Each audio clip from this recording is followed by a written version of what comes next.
Today on Real TV, a new Mr. and Miss Stratford are crowned. We'll show you what it takes to put on a pageant from behind the scenes. Also, we have highlights from this year's POWDERPUFF game. Plus, a wrap-up of all the fun we had before winter break. It's Friday, January 29th, 2016. And this is Real TV.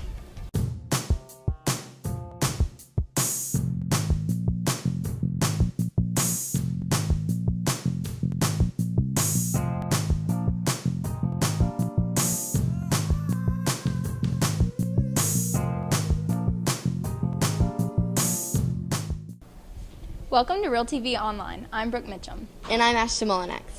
Every year at Stratford, 24 seniors are selected to have the chance to become the next Mr. or Mrs. Stratford. On January 16th, we crown the new winners. Contestants voted for the male and female contestants who they felt were most supportive of their fellow participants, were enthusiastic in practice, and demonstrated a spirit of camaraderie, charisma, and respect for others. It is my pleasure to announce that they have selected Ms. NIDHI PATEL to receive the Laura Mills First Award.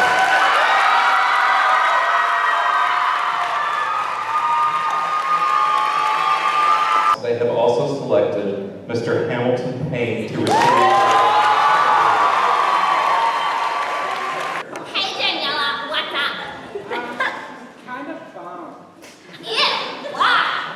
Cause I posted a pic on Insta and I only got 3 likes. I'm literally dying. Yeah, that's not a lot of likes. Yeah.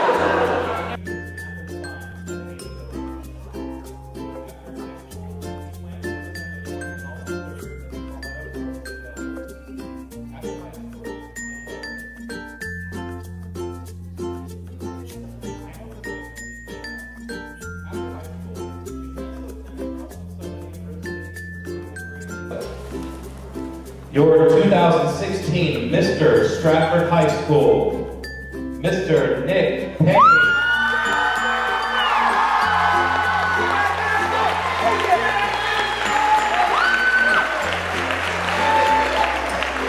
And your 2016 Miss Stratford High School, Miss LEXI Hughes.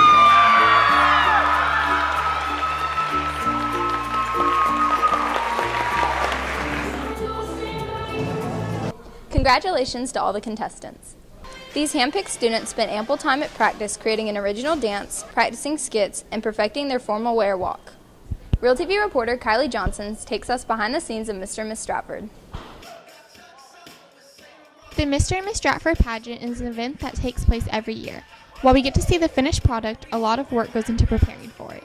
We have to prepare an opening number, so we have to do a group dance with the girls, a group dance with the guys, everyone together, and then a dance with our partners. We prepare by practicing 3 days a week for 2 weeks, just going over the dances and skits and stuff like that. Contestants put in many hours of practice, from dancing, performing skits, and to walking on stage. The contestants will be interviewed the morning of the pageant. They will take 2.5 minutes with each judge. That will be 50% of their score. Then the opening number, the dance number, is not scored at all. That's just for fun. And then 25% will be for skits and 25% will be for formal wear. One step in preparing for the pageant is choosing a skit for you and your partner to perform. We picked a skit based on one that we thought that John and I could do and could entertain people with and make everyone laugh. Me and my partner, we just looked around on YouTube for some skits and eventually found one. It was a classic, so we liked it, so we just went with it. Contestants are also judged on their formal wear. I prepare for formal wear by, picking out my dress, getting my hair done. I don't really worry about too much about my nails because ain't nobody gonna be worried about that. And I do shoes, I practice in my shoes. I went to MW Tux in the mall and got fitted for that. Contestants are interviewed the morning of the pageant and takes preparation. This is something we don't see that happens off stage. I prepare for the interview by making sure I know what I want to wear and making sure I dress professionally and don't use very slang terms. Even though this event is about having fun, everybody has their most and least favorite parts of preparing. The most difficult part of preparing for Mr. and Miss Stratford is probably the dance numbers. My favorite part about preparing is probably doing the skit because it's a lot of fun and I'm really not into acting on stage. I think it's fun.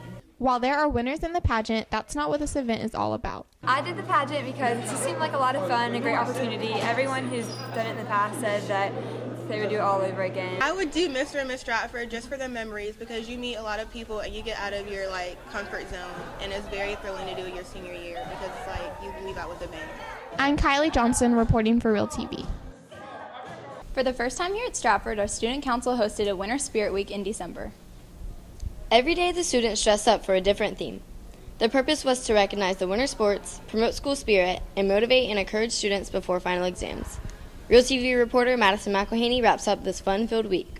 Stratford students and faculty showed their school spirit by dressing up in different themes each day. Student Council sponsored the Winter Spirit Week and even came up with the creative dress-up days. The days were Holiday Movie Monday. Students came dressed up in their favorite holiday character. Because it's one of my favorite holiday movies. Too Cold Tuesday, people came out in their best cold gear. Too Cold Tuesday, because I'm cold like Gucci Man. Ugly Sweater Wednesday, everyone came to school in their ugliest Christmas sweaters. Aloha Thursday, people came dressed in their best Hawaii outfits. Snowflake Friday, everyone came to school in all white. Well, because I know the honeys like it. My favorite day was the ugly Christmas sweater day because I got to be creative. Not only were there dress-up days, but there were also concerts from the chorus and band students during lunch.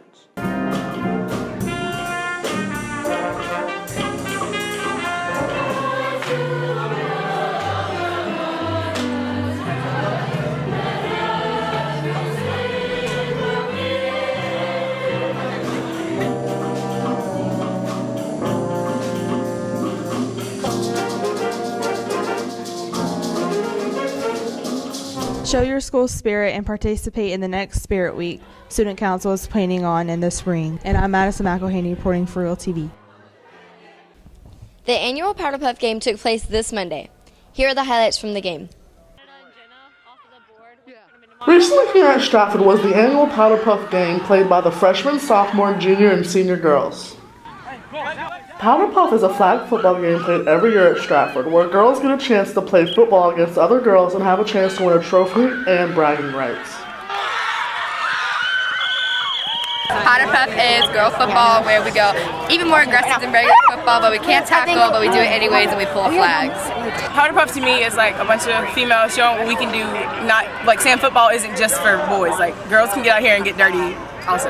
POWDERPUFF is female football and trying not to tackle the other person. The girls practice over the course of 4 days to prepare for this event.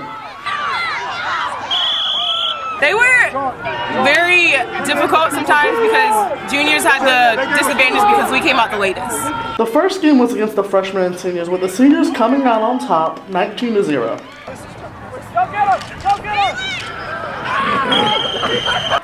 Then the sophomores and juniors played, with the sophomores winning 12-0.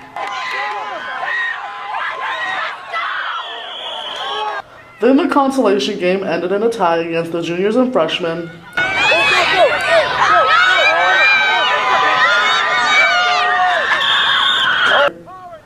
And lastly, the championship game ended with the seniors coming out on top 10-0 over the sophomores. And I'm Anna Miller, reporting for Real TV. Thanks, Anna. A big thank you to Coach Hugh Singer and his crew for coordinating. The proceeds from the POWDERPUFF game go to our soccer team. Our winter sports are underway. Find out how our basketball, hockey, and wrestling teams are doing this season. Here's Real TV reporter Nick Page with your sports update. The Knights wrestling team is now region champs. Stratford defeated the Goose Creek Gators this past Wednesday, 33-27, to improve their record to 25-5 to earn a region title. The Knights raced out to an early lead over Goose Creek in the Region 7 4A finale on Wednesday night. They were able to defeat the Gators 33-27. The Knights captured their first region title since 2012. With the victory, Stratford has ensured themselves one of the 4 lower state #1 seeds in the playoffs. The Knights finished their regular season 25-5 and undefeated in the region. The next tournament will take place Wednesday, February 3rd at Stratford. It begins at 5:30 p.m. Also, congratulations to Hayden Prince, Lamar Gray, Nick McGrantham, Michael Hunt, J.D. Harrelson, Jacob Fitzgerald, Sean Pringle, and Nicholas Qualls for victories against Goose Creek. Tonight, our girls basketball team tries to pull off a top 10 upset on the road.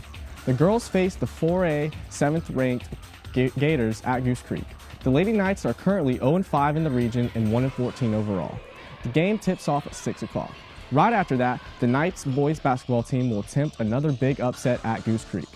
The boys are coming off their first region win against Cane Bay and are looking to build off of that momentum.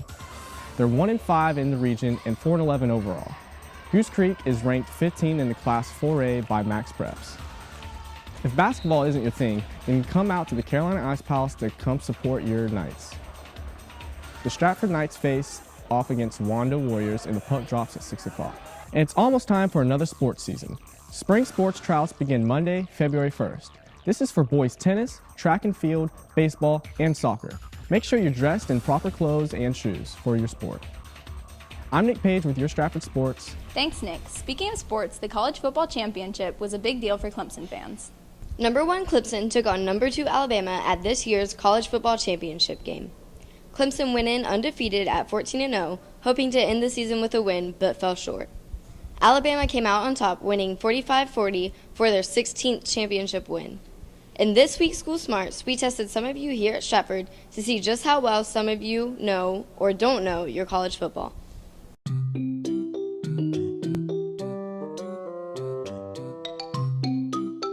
Who was the Heisman winner this year?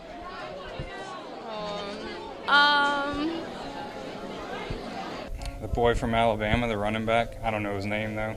It should have been Deshaun Watson from Clemson, but... Watson. Derrick Henry. What is the nickname of Alabama's football team? I don't know. Roll Tide. Crimson Tide. Crimson Tide. What is Alabama's mascot? An elephant. It's like an ugly elephant that wears maroon, and it's nasty looking. Wave. The elephants. It's a pig, isn't it? It's an elephant. That's what I was going to say. I was really... Right. I always get my pigs and elephants mixed up. Where's Clemson University located? In Anderson, South Carolina. Greenville. In South Carolina? Up there. Clemson, South Carolina. Who won last year's college football championship?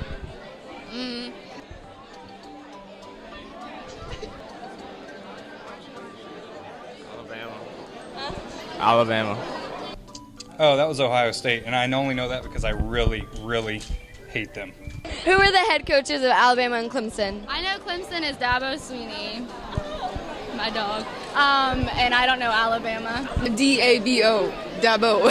Dabo Sweeney from Clemson, and Nick Saban, who is very overpaid. What is Clemson's football stadium nickname? Trash. Like the nickname?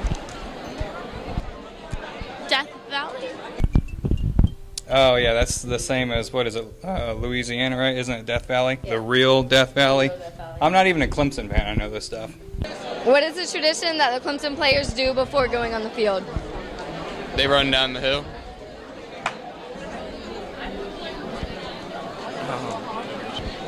They like touch the dumb rock thing. They like rub Dabo's head, and then they rub that rock, and then they run down the hill. Duh, but first they go on the bus around the stadium, and then they get off and... You're not a Clemson fan? Not a Clemson fan, but I do like Dabo Sweeney. And that's all for this edition of Real TV. See you again here soon.